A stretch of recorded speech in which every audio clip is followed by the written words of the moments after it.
Okay, thank you everyone for joining us today. We're going to get started now. So today, welcome to an introduction to Geodisy, an open source spatial discovery platform for Canadian open research data.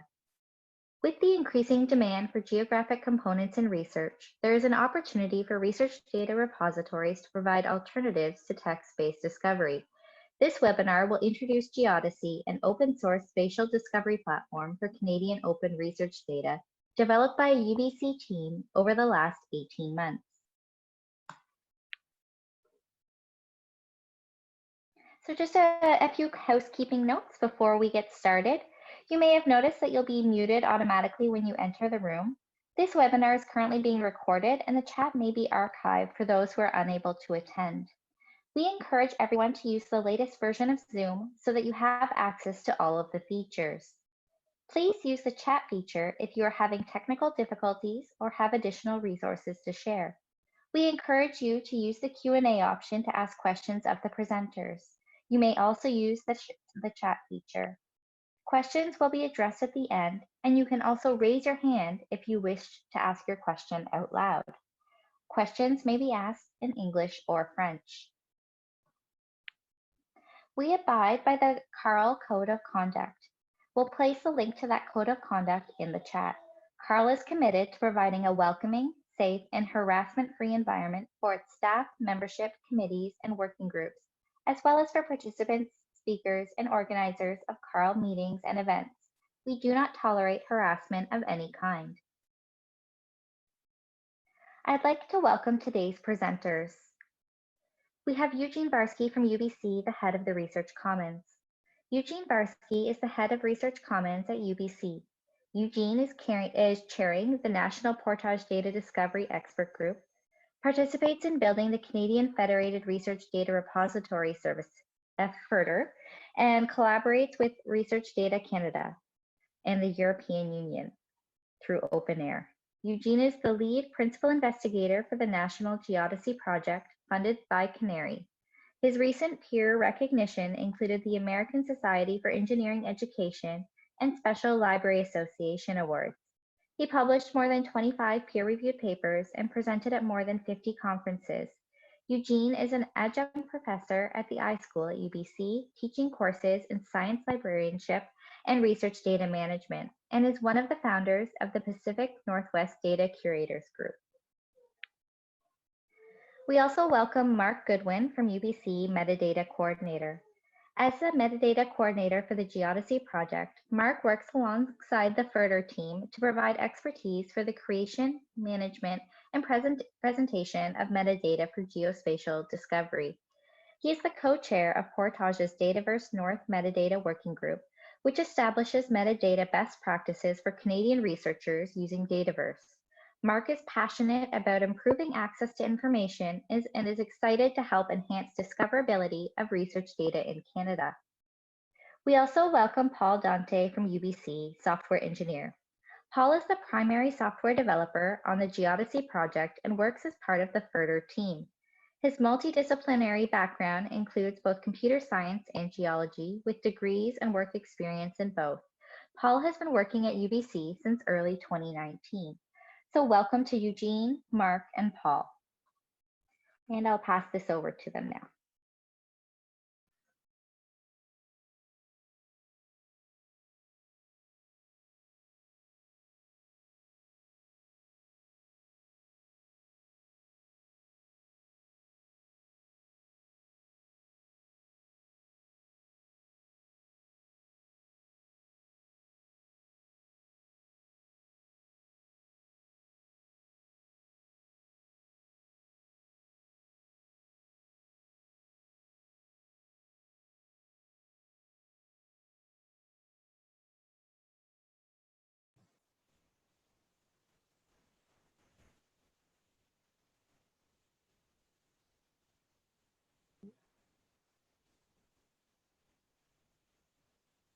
Thanks very much, Melanie. Sorry for the brief pause there.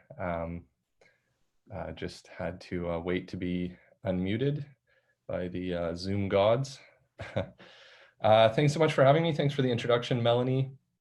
And thank you to everyone for joining us today. I'm going to start sharing my screen here.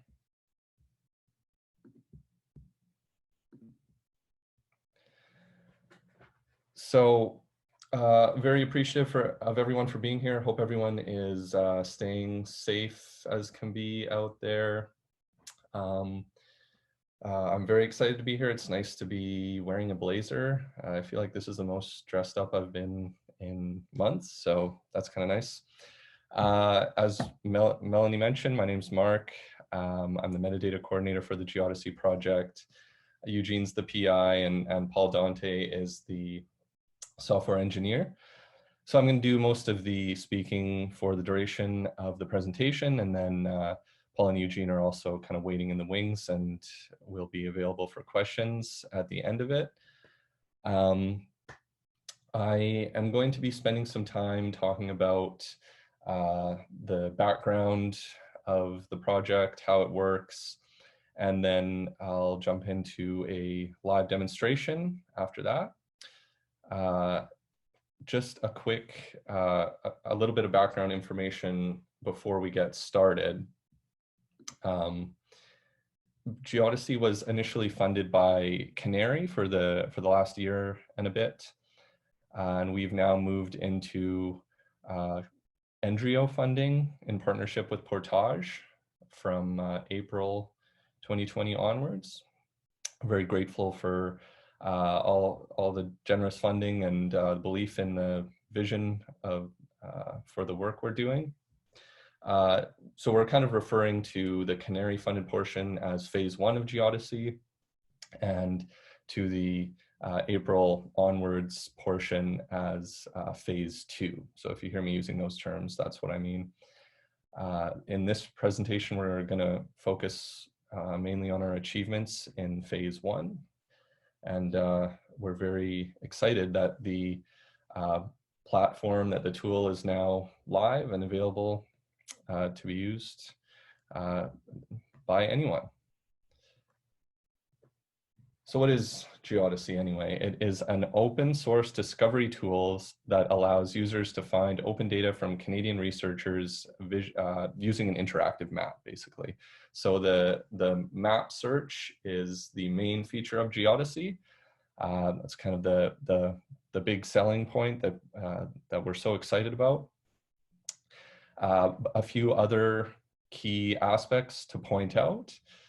The long-term goal is for Geodisy to contain data from a large corpus of institutions and repositories from different institutions across Canada, academic, government, so forth. Initially, as part of phase 1, we built a pipeline to Dataverse, specifically Scholars Portal. So that was kind of our first step. And from here onward, we're going to be expanding to include more content. So Scholars Portal, as I'm sure many of you already know, already houses data from a number of different Canadian institutions. So we figured that was a really good place to start. It contains data that is geospatial in nature, kind of like shapefiles, that kind of thing. But we've also included data that is simply associated with a location. So this could be, as an example, questionnaire data, survey of residents of Toronto, for example. We would take that data and place it on the map as discoverable with a box around Toronto. So we see this as being something that kind of sets us apart from a lot of other more subject-specific geospatial tools that might be a little more GIS focused, that are useful nonetheless. But we see our aim as being a little bit different, a little bit more broadly, applicable to different subject areas, people with different skill levels. So we see it as having a wide audience. And lastly, everything about it is open source and free for others to adapt. We'll be speaking about a specific instance of Geodisy that we've created that's part of Further. But the software that we've built, the Geodisy software, is freely available on our GitHub for any other institution to adapt for their own purposes. So as I mentioned, we've built Geodisy into Further, which I'm sure many of you have heard of, Canada's Federated Research Data Repository.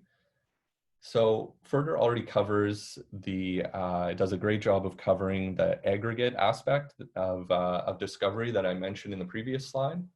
It is one place users can go to find data from many different Canadian repositories from different institutions. And Geodisy, the aim of what we're hoping for here is that Geodisy is going to be a complement, supplementary to the text-based search of Further. So we're providing a map-based searching alternative. And you can see just to the right of the text search box there is a link to the map search. And I don't know, it's blocking it for me, but if you can't see it, beside the map search, there's a little note that it is in beta version right now. So we've just included some messaging around Geodisy still being in beta as part of Further to make it clear that the contents of each discovery tool are different. So if you're searching in Further, you're searching their full corpus, many different repositories. With Geodisy, we've just got Scholars Portal at this point, but with the intention to expand as we move forward. Why is it useful? If you're searching for data, particularly data that is of which location is a significant aspect of what it is you're looking for, it can be pretty challenging to use text to create searches to capture places.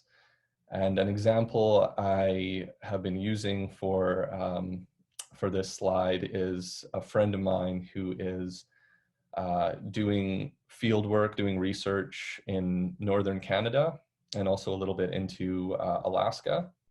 So if she wanted to build a text search using keywords for to capture the place she's interested in, it would be it's quite challenging because it's just a forested area. She's studying climate change impact on tree lines.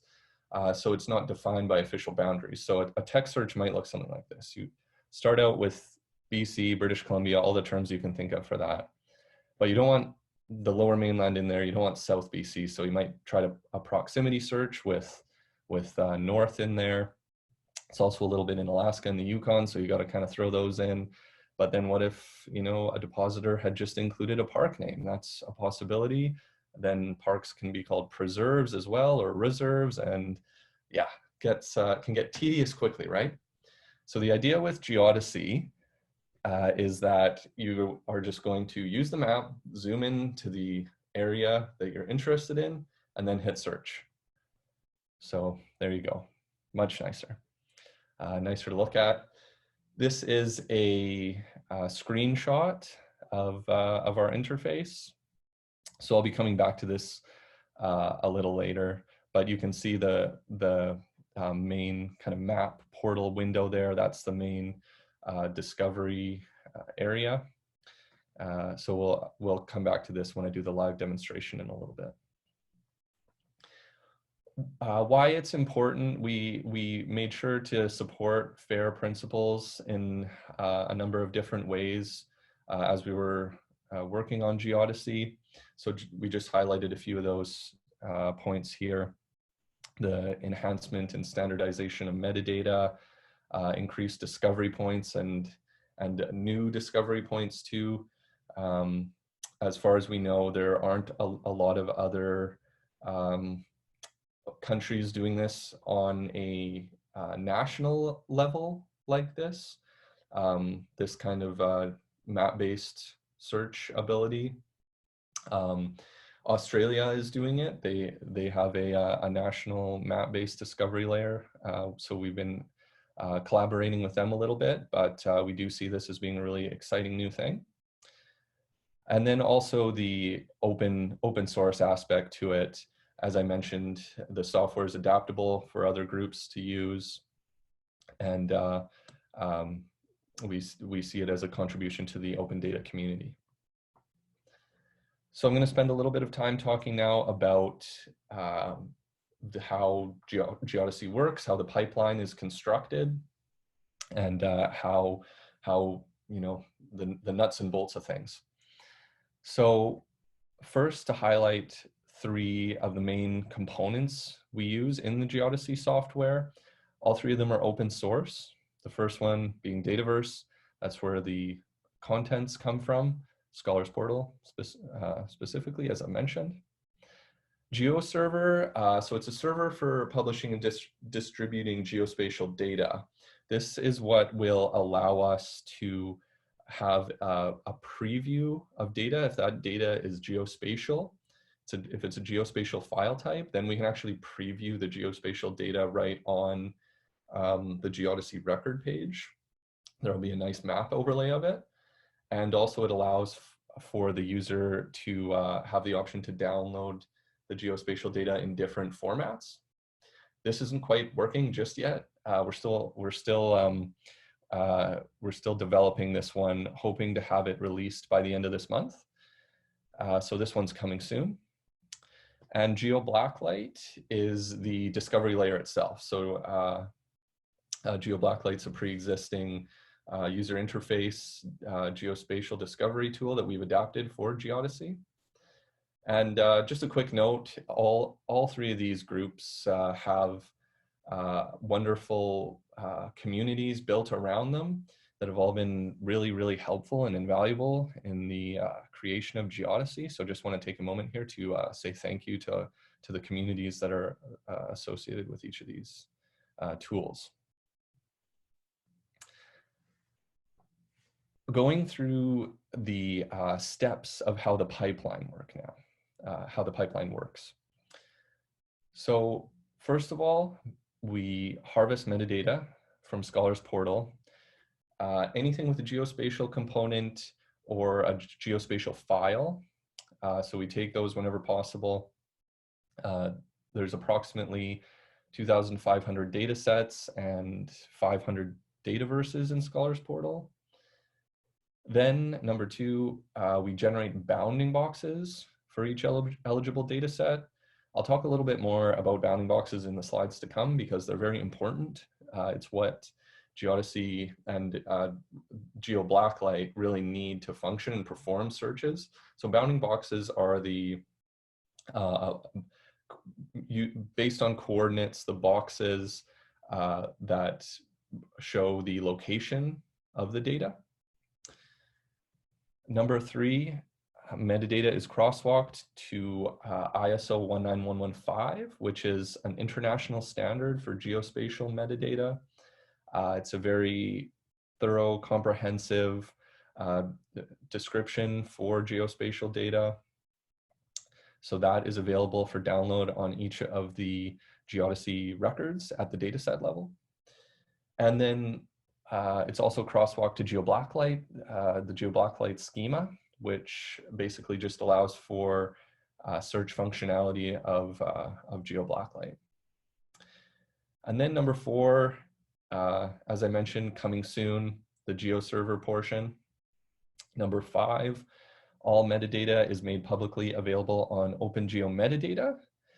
OpenGeoMetadata is a GitHub repository for open data that is widely used by the GIS community. So it's a really great, again, there's a great community there built around open data and sharing data and harvesting data, all that kind of metadata, that is, all that good stuff. So again, we see that as being a valuable contribution to the open data community. And number 6, metadata and geospatial data files are harvested by GeoBlacklight. So that's when the are made available for the search. A quick look now at the software architecture. Paul, our software engineer, can definitely speak to this better than I can, so save your hardball questions for him at the end. But just a quick overview here. You can see there's 3 different VMs. On the left-hand side, that's representing Scholars Portal, the Dataverse there. In the middle, you've got the Geodisy middleware component. This is also where GeoServer will sit, and it's where the ISO metadata is stored. And then if we move over onto the right-hand VM, that's where the front-facing user interface, that's where GeoBlacklight sits. So I'm going to speak a little bit now about bounding boxes and how the actual search functions and how we generate bounding boxes for that search.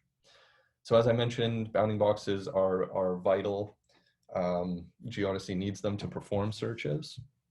And all the data sets that come through the Geodisy pipeline, we create bounding boxes for them, either using metadata that the data has been deposited with in Scholars Portal, or we generate a bounding box by reading the geospatial files that might be part of it. And I'll go into that in a little bit more detail shortly. Another important thing to note while we're here, the record pages on Geodisy represent the geospatial file level.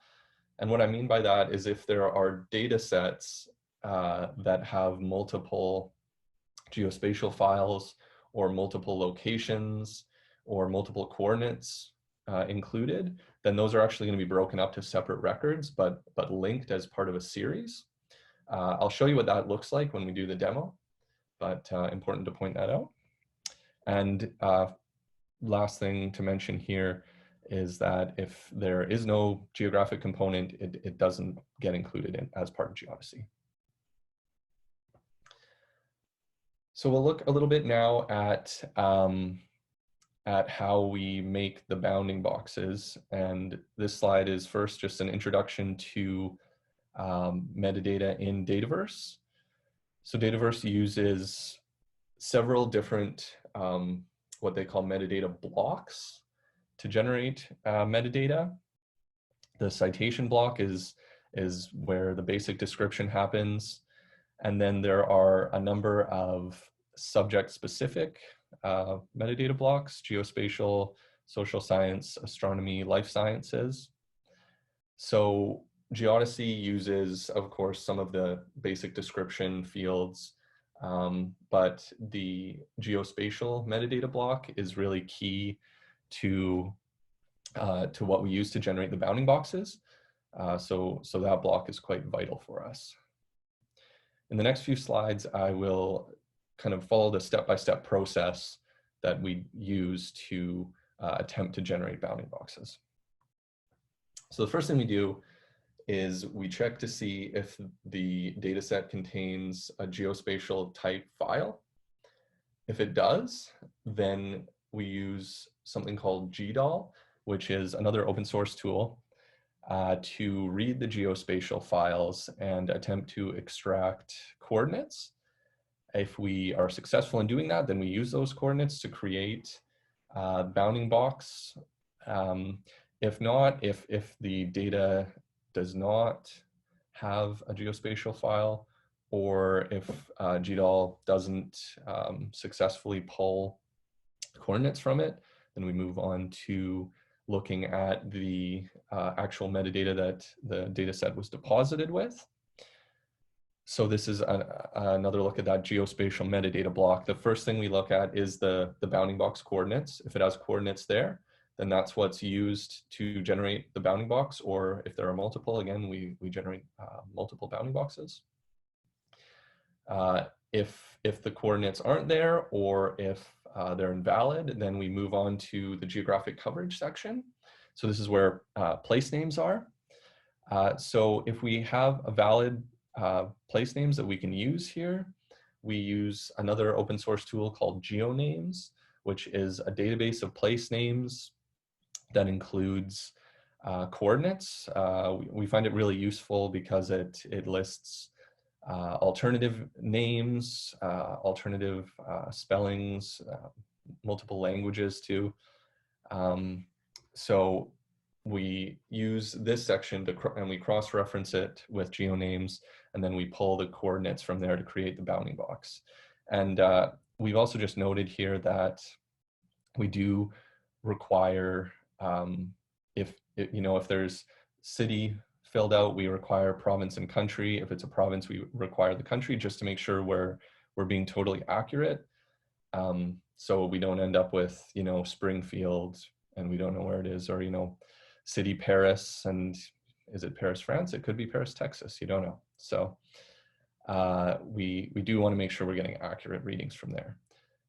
However, last thing to note here is that even if there is some information and it's incomplete, or if some of these other fields are filled out that are a bit more kind of free form, that we can't make like an accurate judgment on what's there in the metadata, then we log these data sets for manual review.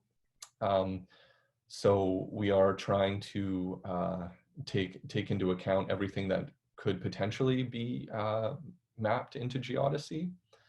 We're still developing a process for dealing with this log, but it might involve, some kind of collaboration around curation. That's still something we're working on. This slide shows what it looks simple, but this actually took up almost all of my work hours over the past year. This is the metadata process in Geodisy. So we start with the Dataverse schema, and then there are two outputs that come from that. So I've mentioned both of those already. One is the ISO, the International Standard Metadata. So 19115 is the geospatial standard. ISO 19139 refers to the XML structure that the file appears in. So you download an XML file, it's labeled as 19139, and that file the metadata within that conforms to the 19115 standard. And then the GeoBlacklight JSON, that's the GeoBlacklight schema that includes descriptive metadata that's displayed on the record page, and also some of the metadata that GeoBlacklight needs to function, for example, bounding box coordinates. There's also a box in the middle, which represents the metadata that we've generated as part of the Geodisy process. And that's a variety of things. For example, we explain how the bounding box was generated for each data set in there. Also, if we used GDAL to read the geospatial files, we pull out some extra metadata to enhance the ISO record a little bit. For example, projection information. And with that, I'm going to move into the live demonstration. So I'm just going to stop the screen share for a moment while I switch over to my other screen here.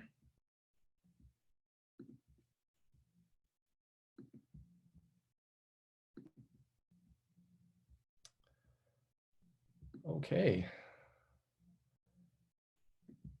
So already mentioned Furter's website, Furter's search portal here, and the link to the Geodisy map search is just to the right of the text search here. So I'll click through there.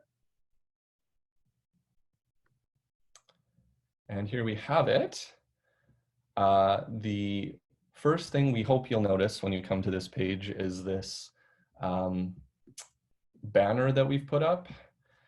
That is basically a disclaimer statement that that describes how the contents of Geodisy are different from Furter. So we just want to avoid confusion there as much as possible. So beyond that, then you get to the fun stuff. Of course, the map-based search, which is the main, the main feature here. There are a few other ways to search as well. You can search by keyword or by category. The categories here kind of give you a nice snapshot of the contents as well. But we'll definitely focus on the map-based search to start here. So you can see it's interactive. You can move it around and zoom in and zoom out to find your area of interest. You can also hold the Shift button and click to draw a bounding box to zoom in on. So you can search this area here when we're ready.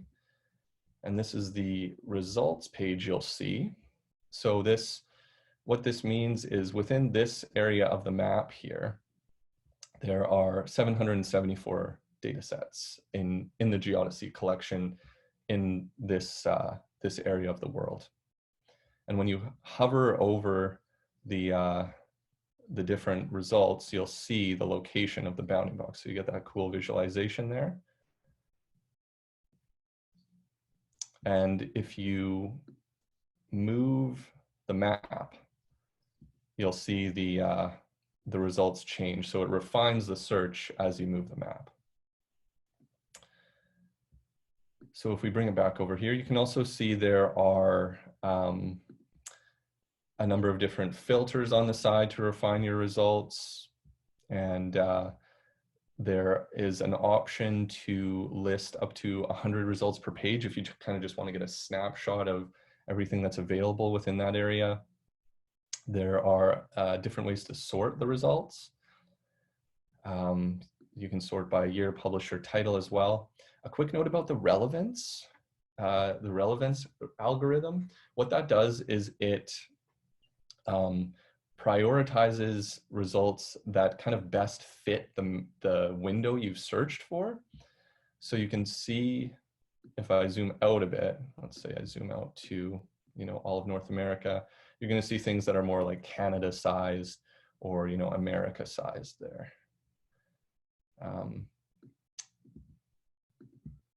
So we'll zoom back in, and then data that is much smaller than the window is suppressed, and also data, the bounding boxes that are much larger than the window you're looking at.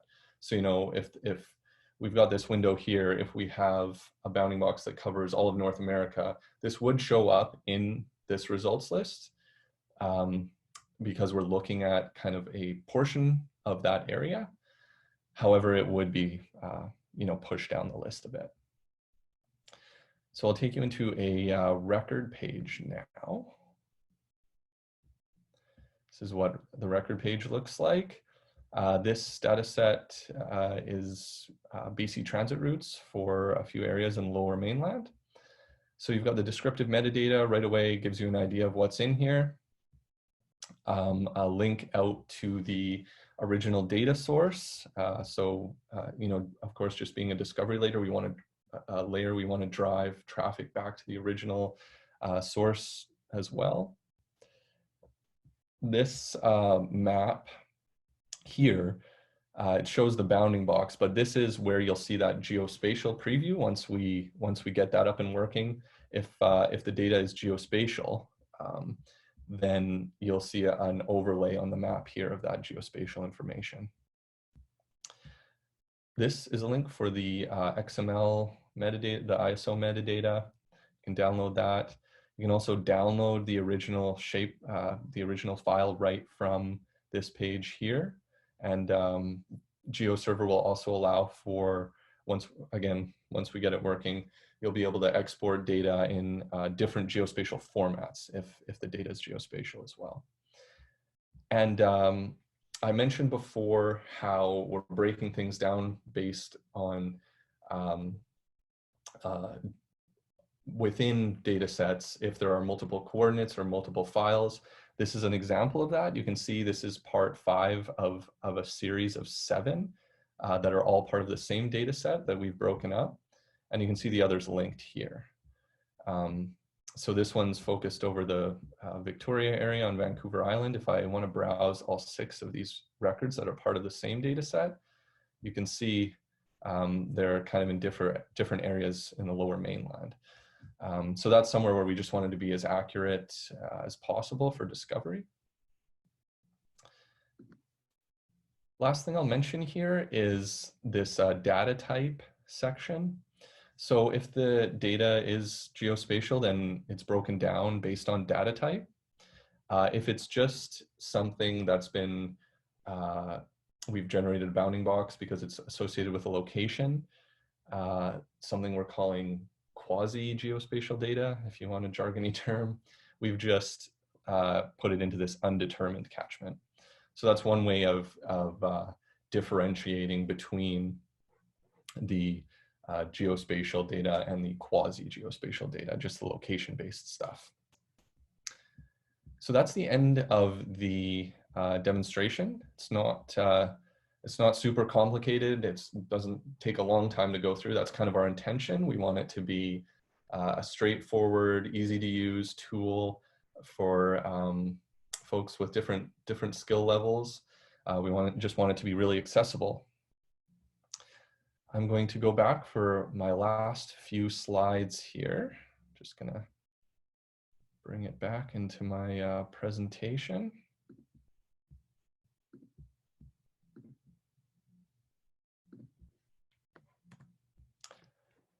Just a few words on our next steps. As I mentioned, we're funded by Endrio and very grateful for that for the next year. We have already started integrating further with FERDR's team.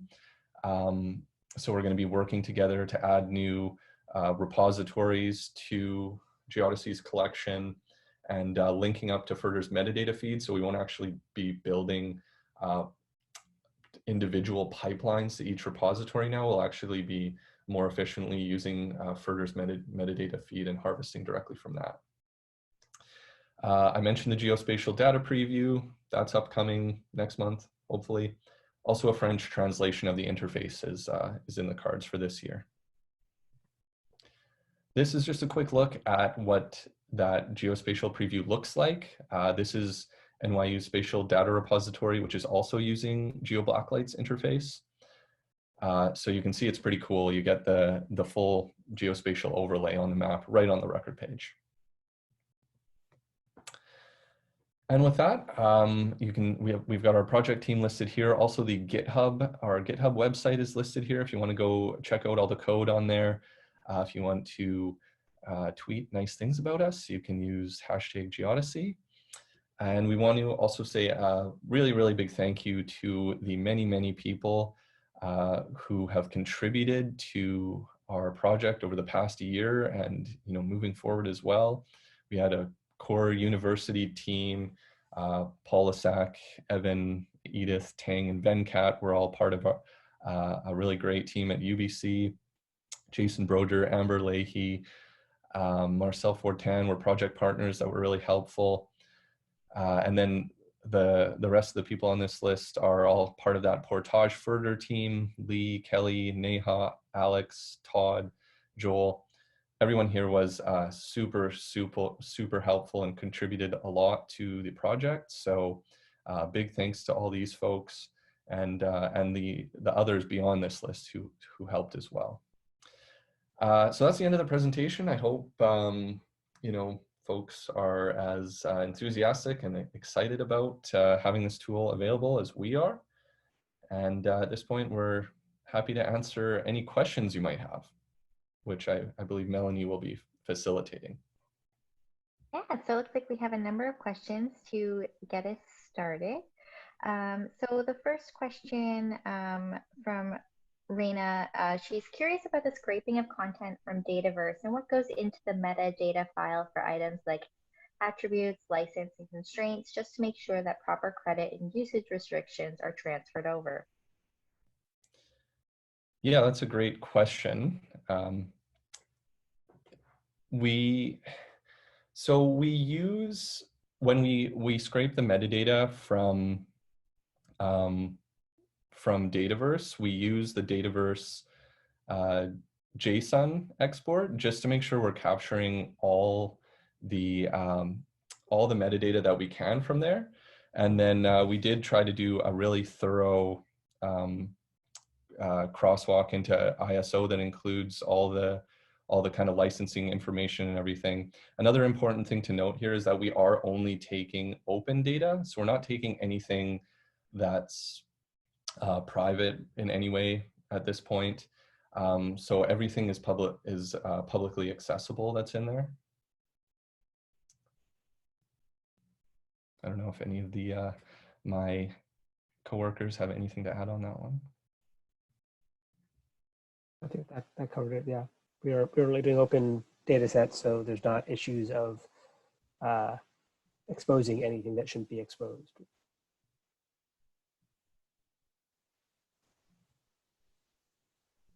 Okay, thank you. And our next question, can you or do you plan to use other bounded areas that are more complex polygons, such as a park or a city or a province or a research study area with a precise polygon described? Will the system be able to incorporate point data in addition to the boxes, or does it not support that kind of geodata? I can cover that. Sure, go ahead, Paul. So we are not planning on expanding to specifically be able to search, creating a search polygon, in part because Geo Blacklight is not set up to do that. So in order to do that, we'd have to do an extensive recoding of Geo Blacklight. With that being said, the bounding boxes are still generally fairly good for capturing a very sort of a specific area. It won't be as precise as if you could do a polygon of exactly what you want, but it's still pretty good. In terms of using points, we can use a point to put on the map. We just generate basically a zero-dimensional bounding box. So it still works with a point. It just is a weird-looking bounding box.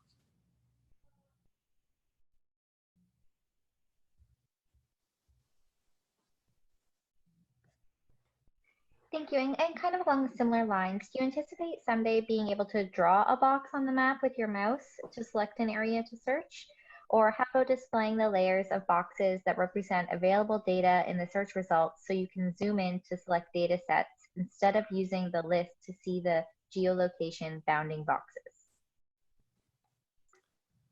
Okay, and in response to the first part of that question, we do actually have that functionality right now. I can just pop back on the screen share to demonstrate it one more time here. So if you're on the map, you can actually use Shift. If you hold down Shift and click your mouse, you can draw a bounding box to zoom in on.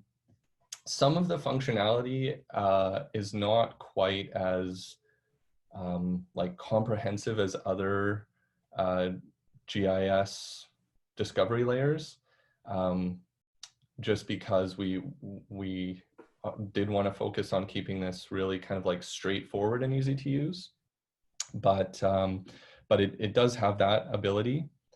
Melanie, can you just repeat the second half of the question so I know I'm understanding it correctly? I know it was something about the results. Sure. How about displaying the layers of boxes that represent available data in the search results so you can zoom in to select data sets instead of using the list to see the geolocation bounding boxes? Paul, do you yeah. So we did think about that during our development process. We decided that we didn't think the best route forward for this project, in part because there's so much overlap between different data sets that, like in the map we're looking at here, like the US and Canadian, like data sets that cover all of the US and all of Canada would mean there's a giant bounding box covering basically the entire screen. And then there'd be boxes on top of that. It would be a very overly busy screen, we felt, if we had all of them just displaying at all times. We have looked at some other Geo Blacklight instances where they made modifications sort of to show how many data sets are in a location. But at this time, we aren't planning on transitioning to that.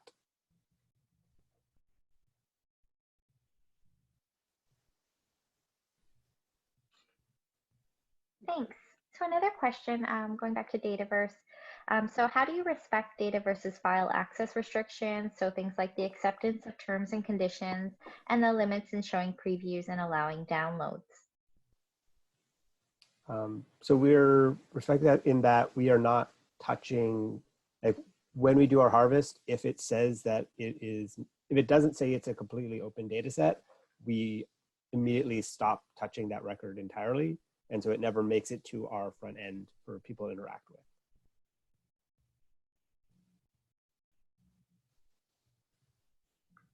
Thanks. And do the discovered bounding boxes get sent back to Dataverse as metadata? They do not. We don't have any, at this point, have any kind of curation built into the pipeline in any way. So we do just include it in the ISO metadata on the Geodisy record page, and then use it for discovery.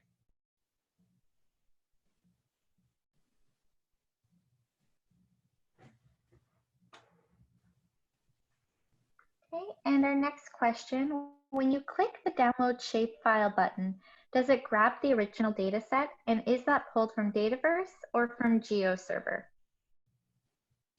So with our, what is currently up, the download original file button will actually be pulling the record or pulling the file from Dataverse itself. With the GeoServer giving the option to download in different formats, those alternate formats will be downloaded from GeoServer rather than Dataverse.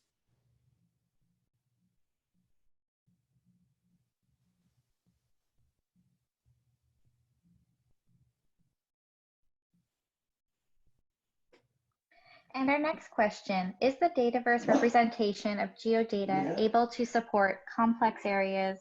I think you talked a little bit about this already, understanding or the box only limitation because of other systems you're using. Yeah, so by complex areas, I think maybe that's referring to like polygons and that kind of thing.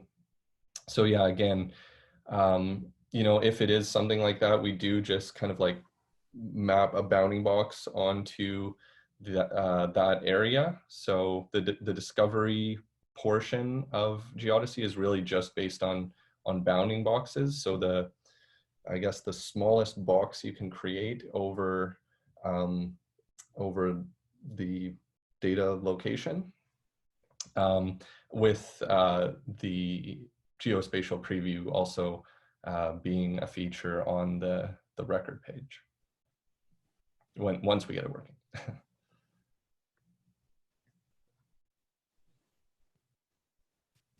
And our next question, thinking about how long do you think it would take a first-time user to use the system and find a result that they want? That's a good question. I hope it would be you know, quick and easy. We did do some user testing where we brought in users with different backgrounds, different skill levels, using discovery tools, some with no GIS background at all. And we gained some useful insight for that. We did add some basic instructions on using the map-based search right below the map on the interface. But for the most part, the feedback was that it was pretty accessible, pretty easy to use. So yeah, that's really our aim with this, is that it's a simple and straightforward tool that's really useful and, you know, simple.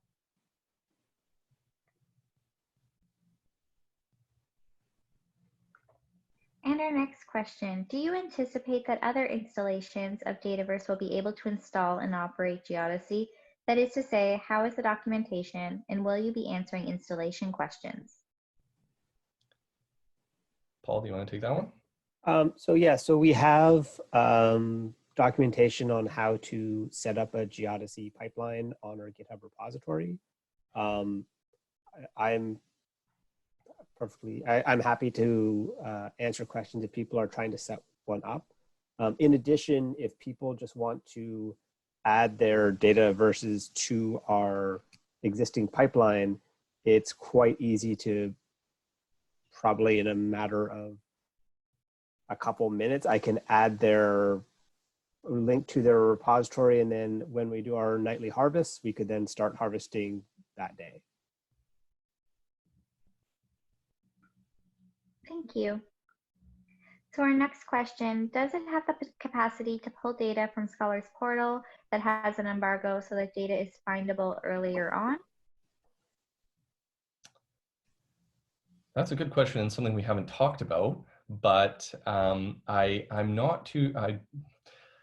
don't know for sure, but I kind of doubt it just because we're not taking any data with any kind of restrictions at this point.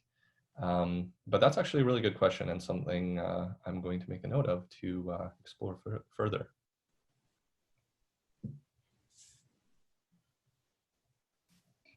Thank you. So our next question, what are other primary use cases other than being interested in finding data related to location that is not easily named or searched for by name? Yeah, another great question. So we do have a poll question coming at some point, which kind of highlights a few of the different kind of areas of interest that this tool might create. One thing we see, so there is the discovery around places that are hard to describe. We also see it as kind of a multidisciplinary discovery tool that can lend itself to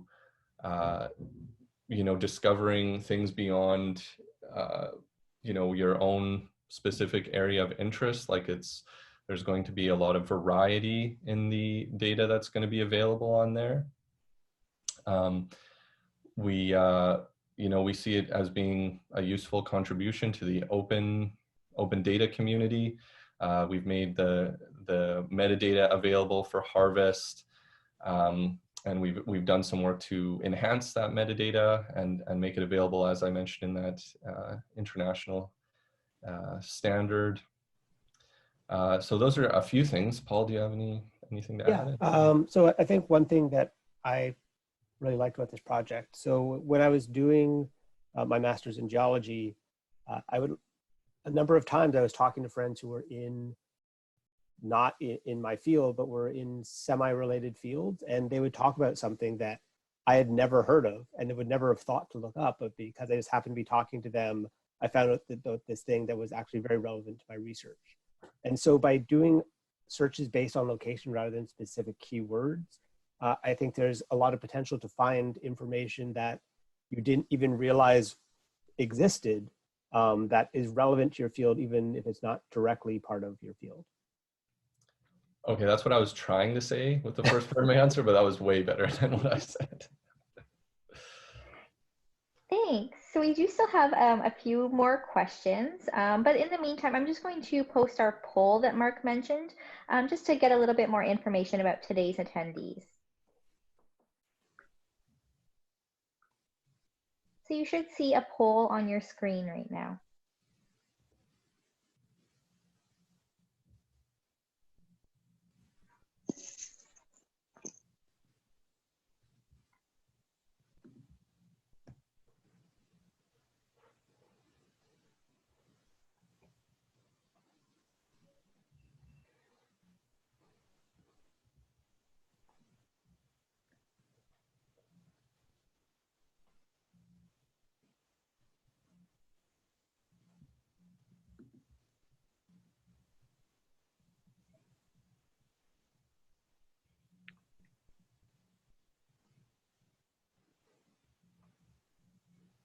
Okay, I'm going to end our poll now, and I'll be sharing the results with the group now.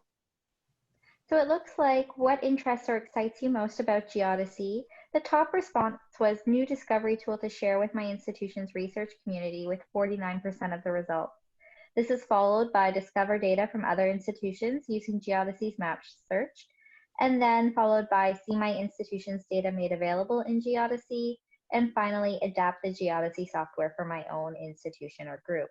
I'm going to stop that share and we'll go back to our questions, recognizing that we are coming up on the hour. Hopefully our presenters today will be able to stay on with us as we finish these questions, but understanding if you need to leave the webinar at this point, absolutely, please do so. We thank you for attending. We will be sending the recording as well as the slides later, so you will be receiving those once they're posted. So going back to today's questions, the next question is, what metadata formats do you include with the original shapefile download?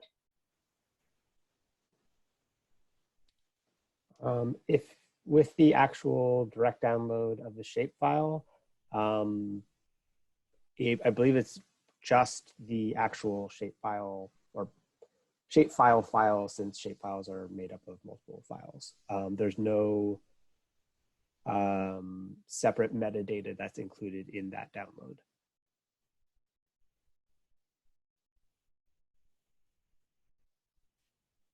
Thank you. And what do you envision as the main consumers of the ISO metadata you generate or functions that it would support? Can you repeat that one more time, Melanie? Sorry. Sure, no problem. Who do you envision as the main consumers of the ISO metadata you generate or functions that it would support? Right, so that one we feel is more for the kind of GIS community, the GIS data sharing community. A lot of the folks who are using OpenGeo metadata already, a lot of that community is already kind of associated with Geo Blacklight, and the folks there. I believe OpenGeo metadata is run by some folks at Stanford. We see that as kind of a useful harvesting kind of option for that community. So that's kind of where we see that coming in.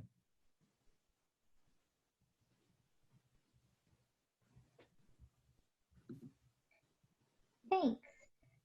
So another question, does the map provide running coordinates as the mouse scrolls over the map? If not, have you considered this functionality for users who do not have an idea of general latitude and longitude? Yeah, that's a good question. It doesn't have that at this point. Something, you know, we can explore in the future for sure. It's a good, it's something that is good to think about. I'll share my screen one more time here just to show what it does display. So when you do perform a search, it does give you the bounding box of the window that you're looking at the top here as like a little filter. And then, you know, if you move it around, then the bounding box will shift. So you get the coordinates that you're looking at. But in terms of a kind of running coordinate tracker as you're moving around on it, we don't have that at this point.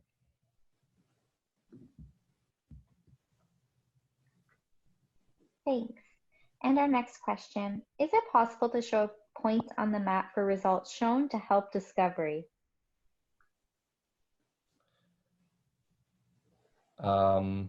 Points on the map to show results shown. I'm not totally sure I understand this question fully. Apologies. We do display. Wondering, yeah. Oh, sorry. I think that they're wondering about, yeah, if they could see the specific points on the map for each of the items that are displayed in the search result. Right. So, I mean, the bounding boxes are displayed. That's kind of the functionality we have to work with there. It doesn't display points. It doesn't have that functionality. You know, there are other tools that do that, that focus on points. But this one is just the bounding boxes. And as Paul mentioned, if it is just a point, then we can create a bounding box for that point. So it would still be displayed. But yeah, the visualization that we've got for the search results is the bounding boxes that you see when you hover over the results. Thanks. And another question, if someone contacts you to add Dataverse in the harvest, can that Dataverse have an embargo? Do you know the answer to that, Paul? Like I think if there's an embargo, that might be something we need to look into. Yeah, I think we need to look into how embargoes would actually be handled. My guess is that basically it wouldn't be harvested until the embargo was lifted. That's my understanding. I mean, we're really not doing much with anything that is restricted in any way. But this is that's definitely a good thing for us to look into. I think it's similar to one of the previous questions that was asked about embargoes too. So. Thank you. So that concludes the formal Q&A questions that I had in the box. I just wanted to open it up if there's any questions that I missed that people felt that they would like further clarification on, or if there's other things that they would like to discuss while we have our panelists on the call. So you can place that in the chat box, or you can place it in the Q&A.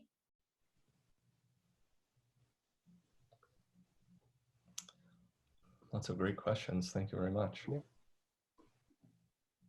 Yeah, some really great questions today. Kept seeing the chat light up orange, so there was a big queue there.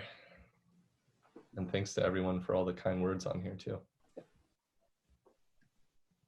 So I'm not seeing any other questions coming in at this point. So I want to say thank you to our panelists today. It's been wonderful and some really great questions. I think that everyone really learned a lot today from our panelists. I will be sharing a brief survey about today's webinar, as well as you'll receive a link to the recording once it's been processed, as well as the PowerPoint slides. If you have any follow-up questions, I encourage you to get in touch with today's presenters. I'm sure they would be happy to answer any questions that you might have. Thank you again for attending today, everyone.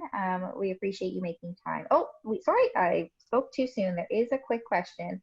So Peter says, just a comment actually, it would be helpful to write out the step of the shift and drag.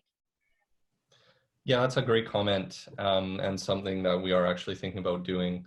And it's something I didn't mention is we do have a link on the interface to an FAQ where we go into a little more detail about search functionality and the contents of Geodisy and that kind of thing. But yeah, I agree. It's something we're going to look at as we look to kind of improve the interface, adding that that users can use the shift click. It was actually something we didn't know it did until Marcel, who's part of our group, kind of serendipitously discovered it for us. So yeah, thank you for that comment.